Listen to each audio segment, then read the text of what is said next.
মানুষ এবং প্রকৃতির সম্পর্ক কখনো বন্ধুত্বের, কখনো দ্বন্দ্বিকতার, কখনো মানুষ হেরেছে, প্রকৃতি জিতেছে, কখনো প্রকৃতি হেরেছে, মানুষ শাসন করেছে।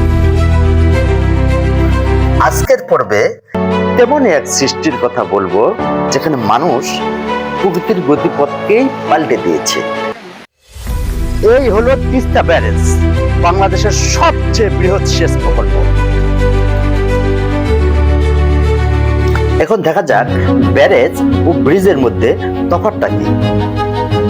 ব্রিজ হলো এক পাশ থেকে অন্য পাশে যাতায়াতের পথ তৈরি করা, আর ব্যারেজ হলো নদীর পানিকে নিয়ন্ত্রণের মাধ্যমে সেচ বা অন্যান্য কাজে ব্যবহারের পথ তৈরি করা।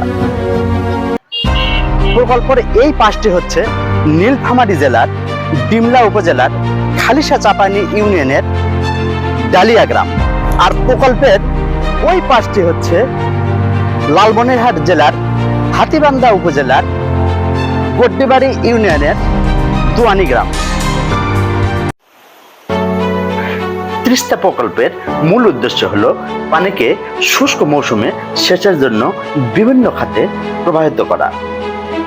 উত্তরাঞ্চলের 7টি জেলা নীলফামারী, লালমনিরহাট, রংপুর, দিনাজপুর, কুড়িগ্রাম, গাইবান্ধা ও বগুড়া জেলার 35টি উপজেলার 13,35,000 একর জমিতে সেচের আওতায় এনে বাড়তি ফসল ফলানোই এর মূল লক্ষ্য।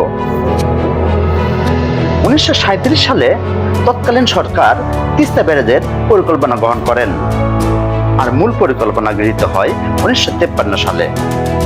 পরবর্তীতে 1979 সালে লালমনিরহাট ও নীলফামারী মহকুমা সীমান্তে 615.24 মিটার দীর্ঘ বিশিষ্ট ব্যারেজটি নির্মাণ কাজ শুরু হয়। 1990 সালের 5 আগস্ট আনুষ্ঠানিকভাবে ব্যারেজটি উদ্বোধন করা হয়। তিস্তা ব্যারেজের 44টি গেট আর সিএইচআর এর 8টি গেট, এই মোট 52টি গেট। সিএইচআর এর কাজ হলো পানির স্বাভাবিক গতিকে ডাইভার্ট করে সেচ প্রকল্পের জন্য ওই পাশে পাঠিয়ে দেওয়া।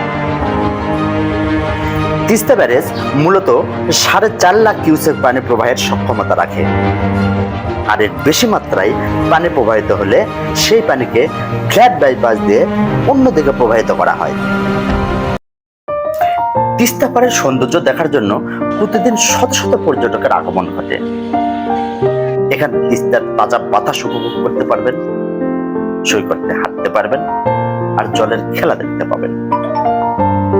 এখানকার বিখ্যাত বৈরালী মাছের স্বাদ আপনাকে বাড়তি অভিজ্ঞতা এনে দিবে। প্রকৃতির এক অপূর্ব রূপ দেখতে পাবেন, যা সত্যিই আপনাকে মুগ্ধ করবে।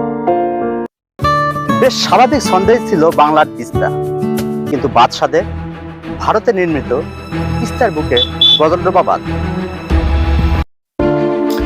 আসলে তিস্তা হলো ভারত বাংলাদেশের 414 কিলোমিটার দীর্ঘ একটি অভিন্ন নদী। এটি সিকিমের হিমালয় পর্বত থেকে সৃষ্টি, আর বাংলাদেশে প্রবেশ করেছে লালমনিরহাট জেলার মধ্যে। গজলডোবা ব্যারেজের 70 কিলোমিটার ঘাটিতে তিস্তা নদী বাংলাদেশে প্রবেশ করেছে। ভারত সরকার 1985 সালে এ বাঁধটি নির্মাণ করেন। ফলে বাংলাদেশের অংশে পানির প্রবাহ কখনো হ্রাস পায়, কখনো অতিবৃদ্ধি হয়, যা দুই দেশের রাজনীতিতে এখন পর্যন্ত একটি অমীমাংসিত বিষয়।